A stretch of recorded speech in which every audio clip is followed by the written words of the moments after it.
చేసుకోండి. నేడు చాలా మంది విద్యార్థులు ఇంజనీరింగ్, సైన్స్ కోర్సులు చదవడానికి ఆసక్తి చూపిస్తున్నారు. అందుకు ప్రధాన కారణం ఆర్ట్స్ కోర్సులతో పోలిస్తే ఇంజనీరింగ్, సైన్స్ రంగాల్లో ఉద్యోగ అవకాశాలు ఉండటమే. కానీ విద్యార్థులు గమనించాల్సిన విషయం ఏమిటంటే ఆర్థిక రంగంలో కూడా అపారమైన అవకాశాలు ఉన్నాయి. భవిష్యత్ కాలంలో ఆర్థిక రంగానికి ఎంతో మంది నిపుణుల అవసరం ఉంది. ఈ అంశంపై Indira Gandhi institute of development research deemed విశ్వవిద్యాలయం ప్రొఫెసర్ సూర్యదేవర మహేంద్రదేవ్తో ప్రత్యేక ఇంటర్వ్యూ ఇప్పుడు చూద్దాం. దేశంలో ఆర్థికవేత్తల అవసరత ఎంతవరకు ఉంది, అలాగే రిజర్వ్ బ్యాంక్ డీమ్డ్ యూనివర్సిటీగా ఉన్నటువంటి Indira Gandhi institute of development research ఆర్థికవేత్తల విషయంలో కొత్తగా ఔత్సాహికులను ఏ విధంగా ప్రోత్సహిస్తోంది, డీమ్డ్ యూనివర్సిటీ ఉపకులపతిగా ఉన్నటువంటి మహేంద్రదేవ్ మనతో ఉన్నారు. ఆయన అడిగి అసలు ప్రస్తుతం ఆర్థిక పరిస్థితి ఏ విధంగా ఉంది, అలాంటి భవిష్యత్తులో పరిస్థితులు ఏ విధంగా ఉండబోతున్నాయనే వివరాలు ఆయన అడిగి తెలుసుకుందాం. మీ యూనివర్సిటీ ఎకనామిక్స్ సంబంధించిన దాంట్లో ఎలాంటి కోర్సులను ఆఫర్ చేస్తుంది, ఎంతమందికి ప్లేస్మెంట్, ఎంతమందికి సీట్లు వచ్చే అవకాశం? మాది Indira Gandhi institute of development research అది reserve bank పెట్టిందనమాట. Manmohan Singh governor గా ఉన్నప్పుడు ఆయన 1983-84లో గవర్నర్ రిజర్వ్ బ్యాంక్ కి. అప్పుడు రిజర్వ్ బ్యాంక్ 50 years అయిపోయింది. అప్పుడు గోల్డెన్ జూబ్లీ అప్పుడు వాళ్ళు అనుకున్నారు ఒక థింక్ ట్యాంక్ పెడదాం, దేశానికి అవసరం ఈ థింక్ ట్యాంక్, ఎకనామిక్స్ వాటి మీద సలహా ఇవ్వడానికి రిజర్వ్ బ్యాంక్ కి, తర్వాత ప్లానింగ్ కమిషన్ కి, తర్వాత గవర్నమెంట్ వాళ్ళకి, తర్వాత ప్రైవేట్ సెక్టర్ కూడా, ఇండస్ట్రీస్ వాటికి. ఇప్పుడు అది పెట్టి 25 సంవత్సరాలు అయింది. ఈ సంవత్సరం మేము సిల్వర్ జూబ్లీ పెట్టుకుంటున్నాం. దీన్ని డీమ్డ్ యూనివర్సిటీ అంటారు, ఎందుకంటే మేమే డిగ్రీలు ఇవ్వచ్చు. మాస్టర్స్ ఇన్ ఎకనామిక్స్ అని, ఎంఎస్సీ ఇన్ ఎకనామిక్స్ అని 2-year కోర్స్. అది all India entrance test, IIMs లాగా. కానీ మేము చాలా తక్కువ మందిని తీసుకుంటాం, ఎందుకంటే క్వాలిటీ ఉండాలండి. 25 తీసుకుంటాము every year. 25 first year, 25 second year. ఈ 25 ఎందుకు తీసుకుంటాం అంటే మా ఫ్యాకల్టీ కూడా 25-30 ఉన్నారు. ఒక్కొక్కరికి ఒక్కో టీచర్ మంచి కోచింగ్ ఇచ్చి, ఈవినింగ్ కూడా, ఎందుకంటే అందరూ అక్కడే ఉంటారు, క్యాంపస్ లోనే ఉంటారు. దాంతో వాళ్ళకి బాగా ఎక్కువ సూపర్విజన్ ఎక్కువగా ఉంటుంది అనమాట. టీచర్ స్టూడెంట్ రేషియో 1:1 దాదాపు. దాని మూలన క్వాలిటీ పెరుగుద్ది. వాళ్ళు ఫీల్డ్ వర్క్ కూడా చేస్తారు, ఇండస్ట్రియల్తో అప్లికేషన్స్.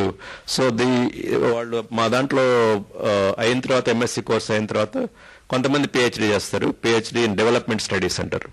డెవలప్మెంట్ స్టడీస్ అంటే అన్ని ఉంటాయి, అగ్రికల్చర్, హెల్త్, ఎడ్యుకేషన్ వాటి మీద.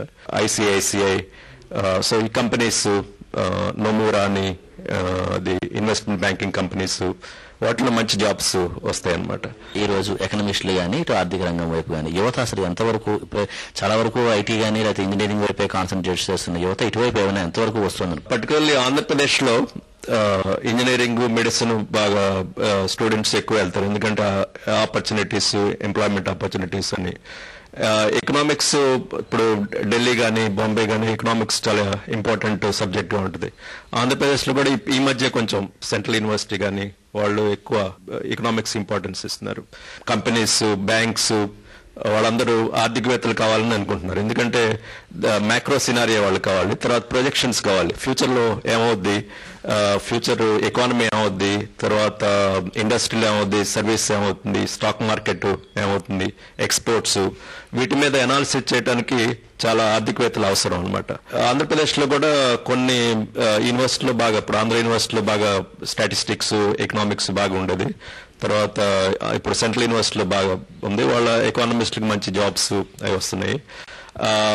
ఈ ఎకానమిస్టుల మూలన మనకి ఈ యూనివర్సిటీలో కాకుండా బ్యాంకులు, మన కార్పొరేషన్స్ కాకుండా యునైటెడ్ నేషన్స్, వరల్డ్ బ్యాంకు, వాటిల్లో కూడా ఇప్పుడు హెల్త్ మీద చేసిన వాళ్ళు, ఎడ్యుకేషన్ మీద చేసిన వాళ్ళు, తర్వాత మన అగ్రికల్చరు, మ్యానుఫ్యాక్చరింగ్ వాటి మీద చేసిన వాళ్ళు కూడా మంచి జాబ్స్ వస్తా ఉన్నమాట. సో నా ఉద్దేశంలో మంచి ఫ్యూచర్ ఎకానమిస్టులకి ఉంది. ముఖ్యంగా యూనివర్సిటీలో ట్రెడిషనల్ కోర్సుల నుంచి బయటకు వస్తున్నాయి ఎకనామిక్స్ విషయం. ఎకనామిక్స్ కి ఇంపార్టెన్స్ పెరుగుతా ఉందన్నమాట. ఈ particularly macro economics TV channels కూడా, మన ఎన్డీటీవీ ప్రాఫిట్ అని, సిఎన్బిసి అని, వాటిలో కూడా ఎకానమిస్టులు చాలా ఇంపార్టెన్స్ పెరుగుతూ ఉంది. ఈ ఇన్వెస్ట్మెంట్ బ్యాంకింగ్ వాళ్ళు కూడా ఎక్కువ ఎకానమిస్టులు కావాలని వాళ్ళు అడ్వర్టైజ్ చేయటం, వరల్డ్ బ్యాంక్ కూడా బాగా ఎంకరేజ్ చేస్తుంది ఎకానమిస్ట్కి. సో ఈ ట్రెడిషనల్ కోర్స్ నుంచి ఎకనామిక్స్ కి కొంతమంది డైవర్ట్ అవుతున్నారు. ముందు ముందు ఇంకా ఎక్కువ అవుద్దని నా ఉద్దేశం. మరి ఏ యూనివర్సిటీలు దీని మీద బాగా ఎంఫసైజ్?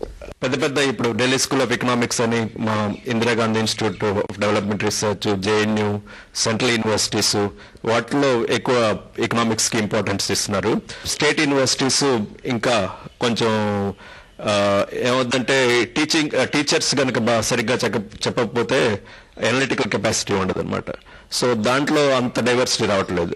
ముందు మనం అంటే అందరూ ఇంపార్టెన్స్ ఆఫ్ ఎకనామిక్స్ చెప్తే వాళ్ళు డైవర్స్ అయ్యే అవకాశం ఉందన్నమాట. స్టేట్ యూనివర్సిటీస్ ఇప్పుడు ఆంధ్ర యూనివర్సిటీ చూస్తే ఇదివరకు ఉన్నంత క్వాలిటీ లేదు టీచర్స్ లో. అది అట్లాగే ఉస్మానియా యూనివర్సిటీ, నాగార్జున యూనివర్సిటీ, కానీ ఓన్లీ సెంట్రల్ యూనివర్సిటీ బాగా ఉందన్నమాట టీచింగ్. అది వీటిలో కూడా రిక్రూట్మెంట్లు ఆగిపోయినాయి, తెలుసు, చాలా మందికి తెలుసు.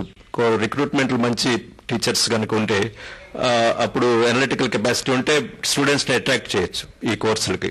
ఇప్పుడు సైన్సెస్ వాటిలో ఎందుకు అట్రాక్ట్ చేస్తున్నారంటే క్వాలిటీ ఆఫ్ టీచింగ్ అది బాగుందన్నమాట. So importance quality of teaching కావాలన్నమాట. విదేశాల్లో యూనివర్సిటీలు ఏ విధంగా ఉన్నాయి అసలు విదేశాల్లో? ఎందుకంటే మంచి ఇప్పుడు హార్వర్డ్ కానీ, MIT కానీ, తర్వాత కేంబ్రిడ్జ్, ఆక్స్ఫర్డ్, వాటిలో ఏమవుతుందంటే మంచి క్వాలిటీ ప్రొఫెసర్స్ ఉంటారు, టీచింగ్ ఉంటుంది. తర్వాత ఇండస్ట్రీతో కూడా మనకి ప్రాక్టికల్ అప్లికేషన్స్ ఉంటాయి. ఇండస్ట్రీ కానీ, సర్వీసెస్ కానీ, తర్వాత అగ్రికల్చర్ కానీ. మనకేంటంటే ఒకసారి థియరిటికల్ గా ఆగిపోతారు, అప్లికేషన్స్ చేయరనమాట. సో దాంతో మనం ఇప్పుడిప్పుడే మేము కూడా ఫీల్డ్ వర్క్ లో ఎంకరేజ్ చేస్తాము. ఢిల్లీ స్కూల్ ఆఫ్ ఎకనామిక్స్, మా ఇందిరాగాంధీ ఇన్స్టిట్యూట్ వాటిలో. సో స్టేట్ యూనివర్సిటీలో బేసిక్ చెప్తారు కానీ అడ్వాన్స్డ్ తర్వాత ఈ అప్లికేషన్స్ అవి చెప్పట్లేదు అనమాట. సో అందుకని మనకేనో ఫారిన్ యూనివర్సిటీకి తేడా అందుమూలన వస్తుంది అనమాట. ఇప్పుడు